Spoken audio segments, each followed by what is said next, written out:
A minha oração já foi alvo de críticas. Vocês conseguem imaginar isso? Porque quando eu orava no início, eu não orava pedindo anjos de fogo, eu pedia 8 serafins.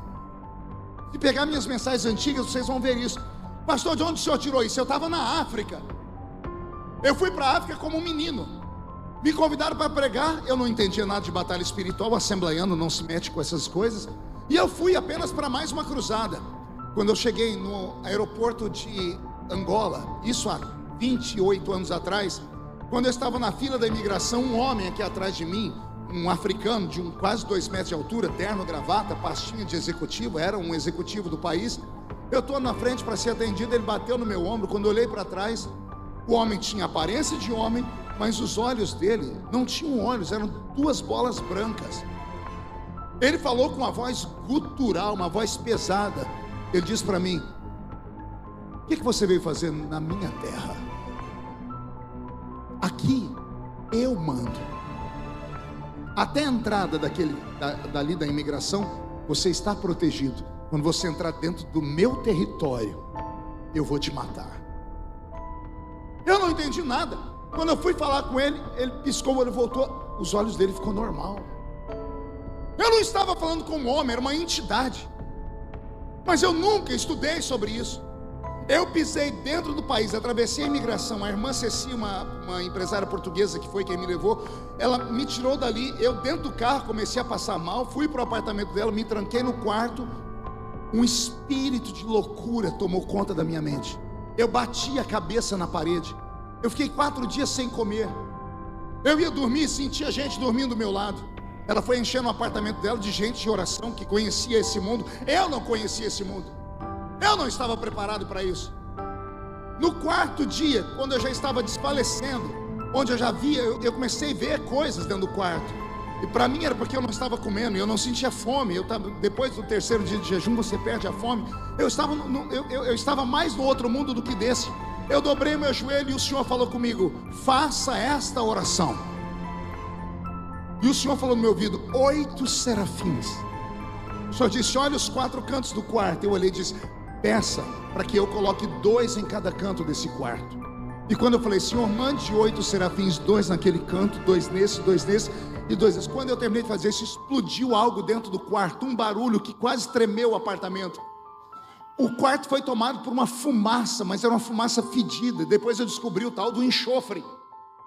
Eu fiquei todo arrepiado, consegui levantar, botei a mão na maçaneta da porta. Quando eu abri, os irmãos estavam na porta olhando. O que foi que aconteceu? Eu disse: está cheio de fumaça. Uma irmã entrou orando em línguas e disse: o diabo foi embora, o Senhor te fortaleceu.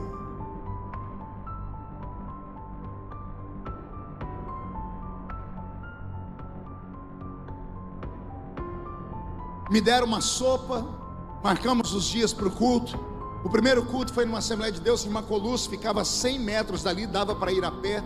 O país estava todo destruído com guerras, muitas pessoas mutiladas no meio da rua. Eu fui andando do apartamento dela de baixo até chegar na igreja.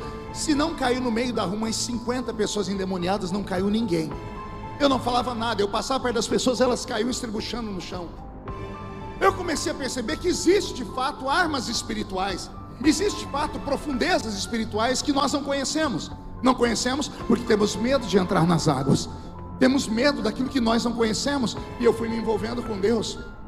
Naquela época, dentro de Angola, eu preguei em 40 dias.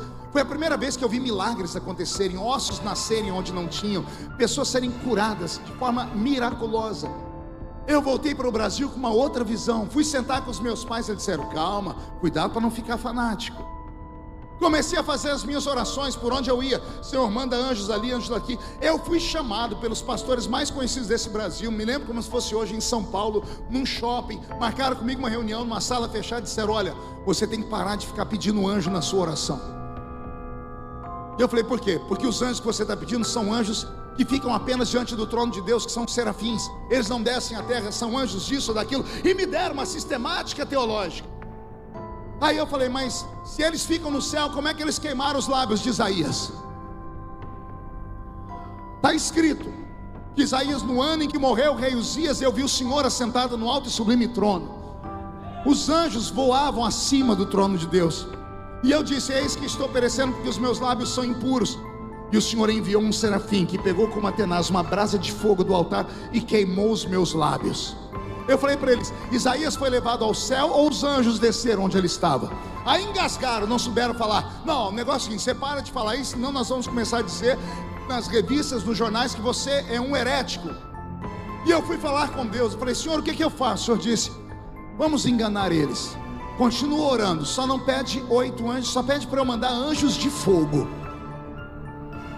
E por quê? Porque a palavra seraf significa aquele que arde em fogo.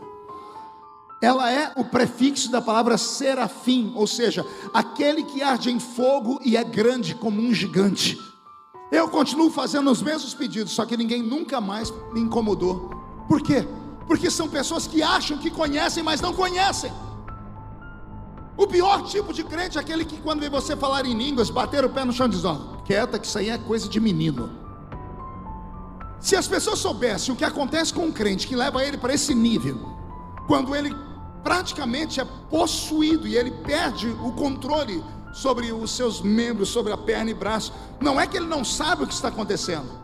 O crente cheio do Espírito Santo sabe exatamente o que está acontecendo, só que ele não consegue se controlar. Tamanho é o gozo, tamanho é a alegria, porque o sobrenatural divino possuiu o natural da terra.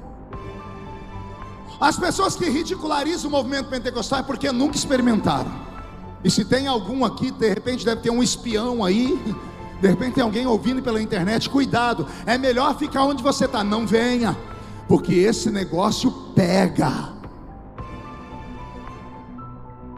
Isso pega.